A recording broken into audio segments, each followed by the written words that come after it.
हाय सांग मैंने शुभ सकाळ समस्त मोर जय श्रीराम चलो मंदिर जीवा मंदिर में पहुँची गली तो जानते धर्म मास चली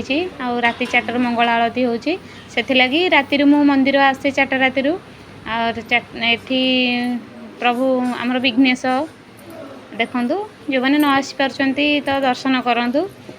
एपटे प्रभु विघ्नेश बड़ भाई मुझे से नाटा कहबिनी तो देखु प्रभु आमर एपटे माँ पार्वती माँ कल्याणमयी बसीचंती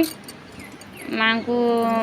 तो माँ को टे दर्शन करदे दिन सारार पूरा शांति जमीती दिनटा मंगलमय तापर आसिकी घरे मोर ठाकुर पूजा भी सरीगला सका 6टा हो गला माँ भी पूजा प्रभुंर पूजा भी मोर घरे सरीगला